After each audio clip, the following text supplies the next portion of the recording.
Hi ഒരുവൺ. അപ്പം ഇന്ന് വന്നത് നമ്മളെ ട്രേഡിങ്ങിൻ്റെ ടൈം മാറ്റിയിട്ടുണ്ട്. അതായത് 3:30 ഉള്ളത് 3:40 മാറ്റിയിട്ടുണ്ട്. അപ്പോൾ എന്താണ് കാരണം എന്ന് ചോദിച്ചു കഴിഞ്ഞാൽ എനിക്ക് പറയാനുള്ളത്, ഇതിപ്പോൾ കുറച്ച് ദിവസമായി വന്നിട്ട് എനിക്ക് തോന്നുന്നു 3 ഓഗസ്റ്റിനാണ് ഈ ഒരു റൂൾ വന്നത്. അതായത് സെബീൻ്റെ ഭാഗത്തു നിന്നാണ് ഈ ഒരു റൂൾ വന്നത്. ഓക്കെ, അതായത് NSEക്കും BSEക്കും ഇത് ബാധകമാണ്. ഓക്കെ, അതായത് 3:30 ഉള്ളത് നേരെ 3:40 ആക്കി. ഓക്കെ, അത്രയേ ഉള്ളൂ. 10 മിനിറ്റ് അത് നീട്ടി. ഓക്കെ. അപ്പോൾ സംഭവം എന്താ വെച്ച്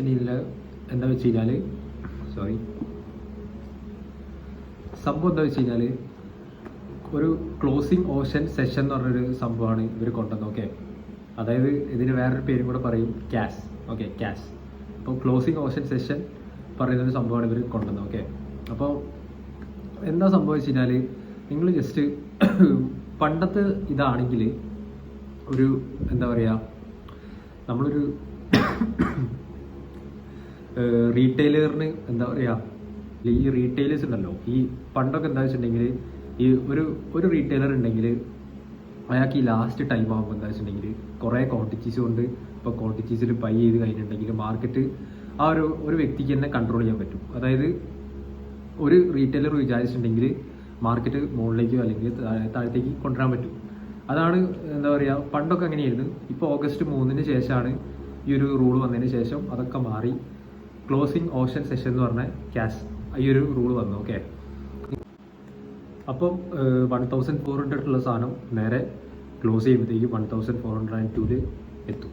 ഓക്കെ, 1402 അത് അവസാനിക്കുക. ഓക്കെ, അപ്പോൾ എന്താ സംഭവിച്ചു കഴിഞ്ഞാൽ 1000 ബയേഴ്സും അതേപോലെ തന്നെ 10,000 ബയേഴ്സും അതേപോലെ തന്നെ 7,000 സെല്ലേഴ്സും ഉണ്ടെങ്കിൽ 7,000 ആയിരിക്കും അവർ ഫിക്സ് ചെയ്തിട്ട് 3,000 റിമൈനിങ് മാറ്റും. അപ്പോൾ രണ്ടും ഈക്വൽ ആയിട്ടുണ്ടെങ്കിൽ അതാണ് ഇവർ എടുക്കുക. ഓക്കെ, അപ്പോൾ ലാസ്റ്റിലേക്ക് അവരത് എടുത്തിട്ട് എന്താ ചെയ്യുക വെച്ചിട്ടുണ്ടെങ്കിൽ 1400 ഉള്ള സാധനം നേരെ 1402 ക്ലോസ് ചെയ്ത് അവസാനിക്കാം. അപ്പോൾ ഇതാണ് എന്താ പറയുക, ക്ലോസിംഗ് ഓഷൻ സെഷൻ എന്ന് പറഞ്ഞ സംഭവം. ഓക്കെ, പണ്ട് എന്താ വെച്ച് കഴിഞ്ഞാൽ ഒരു നല്ലൊരു എന്താ പറയുക, ഒരു പൈസ ഉള്ള ഒരാൾക്ക് തന്നെ മാർക്കറ്റ് നമുക്ക് കൺട്രോൾ ചെയ്ത് മുകളിലേക്കും താഴത്തേക്കും ഒക്കെ താത്താൻ പറ്റും. പക്ഷെ ഇപ്പോൾ അത് അവർ ഫുള്ളി റിമൂവ് ചെയ്തിട്ടുണ്ട്. ഓക്കെ, അപ്പോൾ പണ്ട് എന്താ വെച്ച് കഴിഞ്ഞാൽ ഇപ്പോൾ ഒരു നല്ലൊരു പൈസ ഉള്ള ഒരാൾക്ക് വേണമെങ്കിൽ എന്താ മാർക്കറ്റ് ആ ഒരു വ്യക്തിക്ക് തന്നെ മാനിപ്പുലേറ്റ് ചെയ്യാൻ പറ്റും. ഓക്കെ, ഇപ്പോൾ നേരെ അവരത് മാറ്റി. അത്രയേ ഉള്ളൂ, വലിയ വ്യത്യാസമൊന്നുമില്ല. പക്ഷെ എനിക്ക് തോന്നുന്നത് പണ്ടത്തെ ആയിരുന്നു ഇതിന് ഭേദം. കാരണം എന്താ വെച്ചിട്ടുണ്ടെങ്കിൽ ഇപ്പോൾ ഈ ഒരു സംഭവം വന്നതിന് ശേഷം കുറേ പേർക്ക് എന്താ പറയുക, പൈസ കൂടുതലും ആർക്കും ഓപ്ഷൻ ട്രേഡ് ചെയ്യാൻ താല്പര്യമില്ല എന്നാണ് ഇപ്പോൾ കേട്ടത്. ഓക്കെ, ഇപ്പോൾ 4-ാം തീയതി ഒക്കെ നടന്നാൽ നിങ്ങൾക്ക് മനസ്സിലാവും, ഇപ്പോൾ കുറേ പേർക്ക് പൈസ പോയിട്ടുണ്ട്.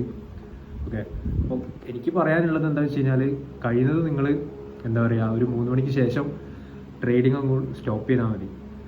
അതുവരെ ഉള്ളത് പ്രോഫിറ്റ് ആണെങ്കിൽ പ്രോഫിറ്റ് ബുക്ക് ചെയ്ത് നിർത്തുക, അതേപോലെ ലോസ് ആണെങ്കിൽ ലോസ് ബുക്ക് ചെയ്ത് നിർത്തുക. പിന്നെ അങ്ങോട്ടേക്ക് ട്രേഡ് ചെയ്യാൻ വേണ്ട.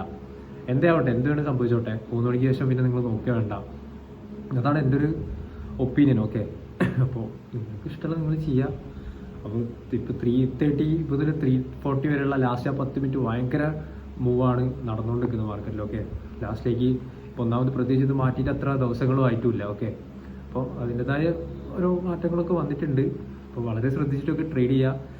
അതേപോലെ തന്നെ എന്താ പറയുക, 3 മണിക്ക് ശേഷം ട്രേഡ് ചെയ്യാണ്ട് നിൽക്കുക. അത് തന്നെയാണ് എനിക്ക് പറയാനുള്ളത്. Okay, so see you everyone. പുതിയൊരു വീട്ടിൽ കാണാം. ബൈ.